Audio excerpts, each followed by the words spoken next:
In the last episode of Project Potentia, we were reunited with our 1992 Kia Potentia, which is basically the HC chassis Mazda 929, but lightly retouched for the Korean market.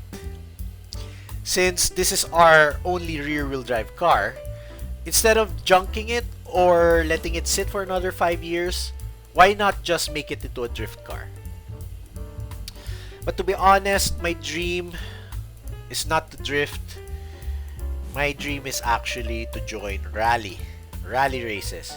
But the thing is, the sport of rally requires a co-driver, and that's just to start.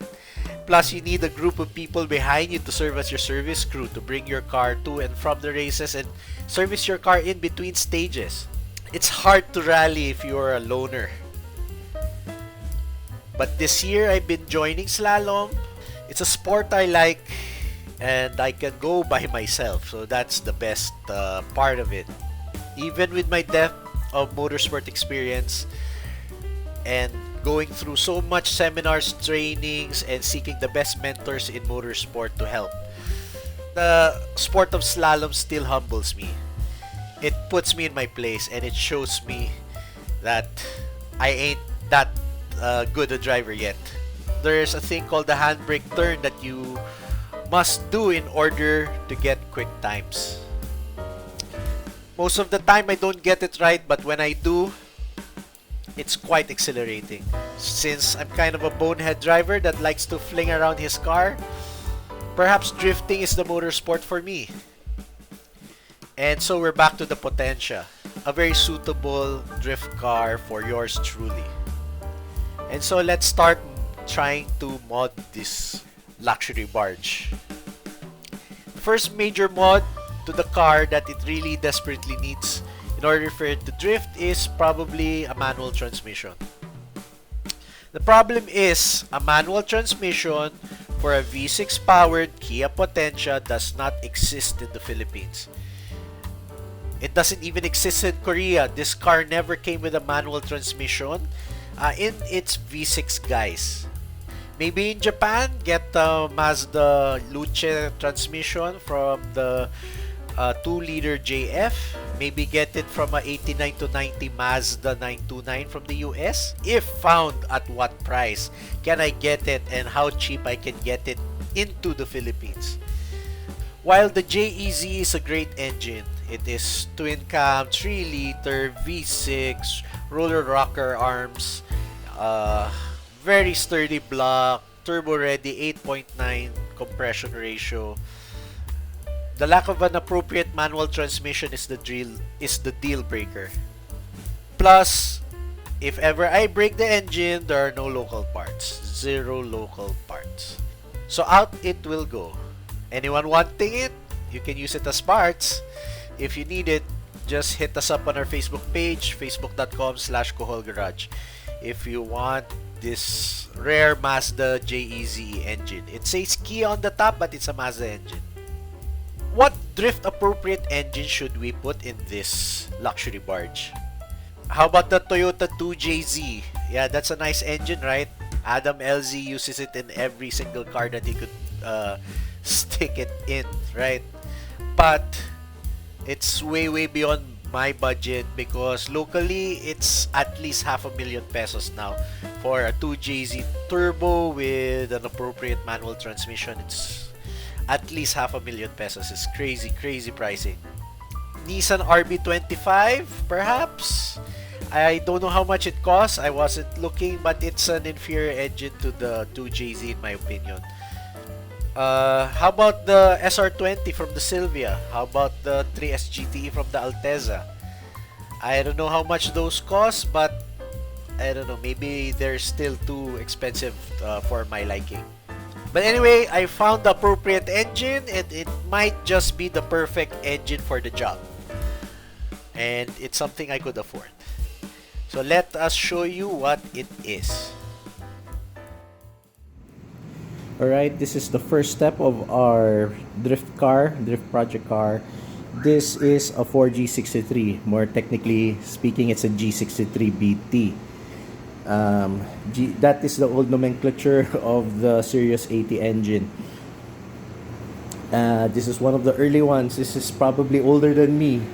This was made probably at the earliest, probably 1980, 1981. This guy is 40 years old, I'm guessing, at the very oldest. Okay, it says turbo over here.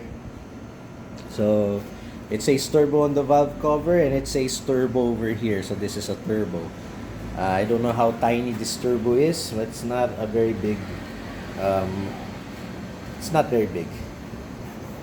And ECI. So basically, it's an electric carburetor, right? I think it's electronic controlled injection, but it's basically a TBI setup. Instead of a carburetor, it's this thingy-majiggy that's installed here. So this is one early form of fuel injection. The Series 80 engine first came out in rear-wheel drive configuration, and this is the rear-wheel drive tranny.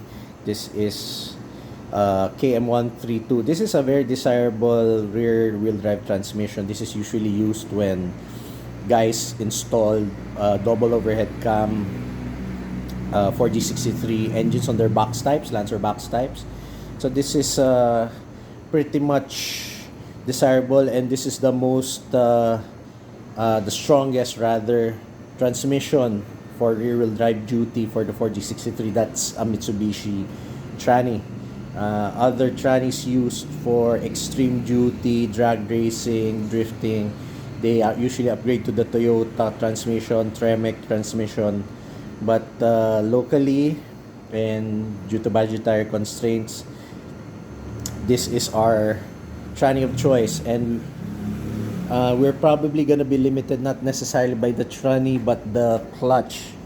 So I'm guessing this is a 215 mm clutch. So this is quite tiny, similar size to clutches of the Elantra that we have. Particularly this Elantra with the original. If it had the original engine, it would have the same similar size clutch. I think the spline count is different. I think it's 23 spline. But anyway, have to check on that one. So this is really a Japanese engine. So you may be asking, why am I putting a Japanese engine in a Korean car? Number one, why not?